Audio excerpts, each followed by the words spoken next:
আপনি দীর্ঘদিন সরকারের গতি প্রকৃতিকে একদম কাছ থেকে দেখেছেন। আমি আপনাকে অনুরোধ করব, দয়া করে ওই জায়গায় একবার আপনি যান।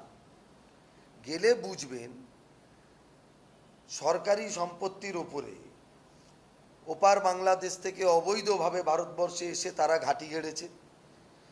সেখানে কোর্টের রায়, কলকাতা পোর্ট, যার এখন নাম শ্যামাপ্রসাদ মুখার্জি পোর্ট, তারা কোর্টে গেছিলেন।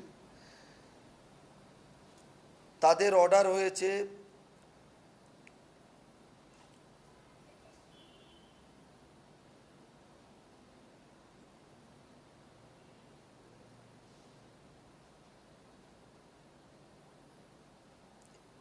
Public premises eviction of unauthorised occupants act 1971 এর ভিত্তিতে তারা কোর্টে গেছে। কোর্ট এভিকশন অর্ডার দিয়েছে। বিধায়ক রিতেশ তিওয়ারি তার সাথে কোনো যোগাযোগ নেই।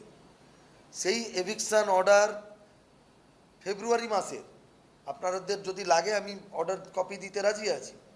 সেই অর্ডারের ভিত্তিতে কলকাতা পোর্টের অনুমতি ছাড়া, মানে I have been told, port সূত্রে বলছি, ওদের অনুমতি ছাড়া ওদের জমিতে কোনো রকম ফেসিলিটি কেউ দিতে পারে না।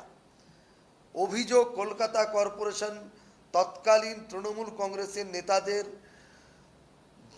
প্রেসারে পোর্টের পারমিশন ছাড়া সেখানে ইলেকট্রিসিটিও প্রোভাইড করিয়েছে, জলও প্রোভাইড করেছে।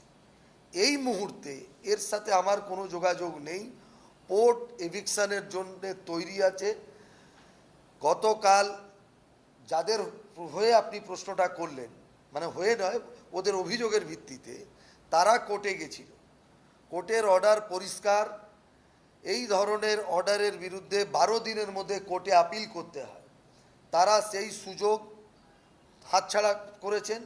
এখন আর কোর্ট এর মধ্যে হস্তক্ষেপ করবে না বলে গতকাল সিটিসিবি কোর্ট পরিষ্কার জানিয়ে দিয়েছে।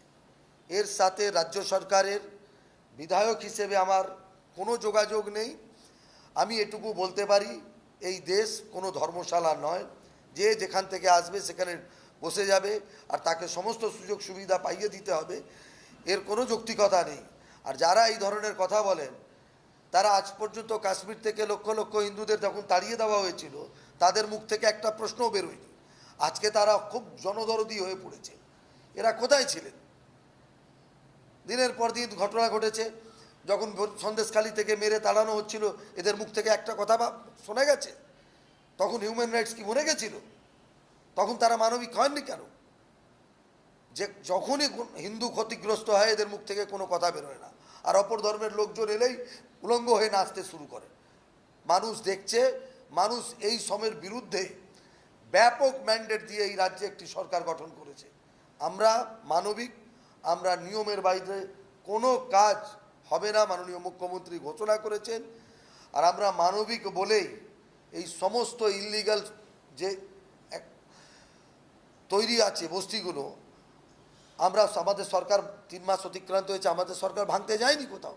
যা হয়েছে সেন্ট্রাল গভর্নমেন্টের যে অনঅথরাইজড যে ওদের অ্যাক্ট আছে, তার ভিত্তিতে ওদের যে পাওয়ার আছে, তারা কোর্টে গেছে, কোর্টের অর্ডারে হচ্ছে।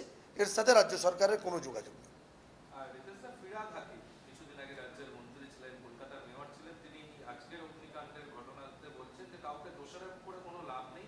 বর্তমান পুরমন্ত্রী যেটা বলছেন সেটা রাজনীতি। কোনো সরকারের পক্ষে সমস্ত হোটেল বা অন্য কোথাও অডিট করা সম্ভব নয়। থার্ড পার্টি অডিট হওয়া প্রয়োজন। আমরা 2025-এ চেষ্টা করেছিলাম, কিন্তু নির্বাচন চলে আসায় হয়। 15 বছর যেই সরকারের তিনি মন্ত্রী ছিলেন, তিনি প্রায় 6-7 বছর মেয়র ছিলেন। শুধুমাত্র তাকে মেয়র করতে হবে বলে এই বিধানসভা সাক্ষী নতুন অ্যামেন্ডমেন্ট কলকাতা কর্পোরেশন পশ্চিমবঙ্গ বিধানসভায় এসেছিল যে কাউন্সিলর না হয়েও মেয়র হওয়া যায়, পরবর্তীকালে আপনাকে জিতে আসতে হবে। তার মুখে এইসব কথা মানায় না। দায়িত্ব এড়িয়ে যাওয়া ছাড়া আর কিছুই নয়।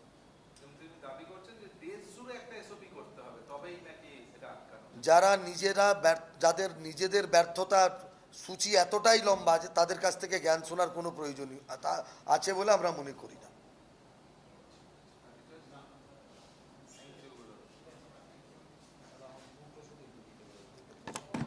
এই হিন্দি শুনলেই আলাদাই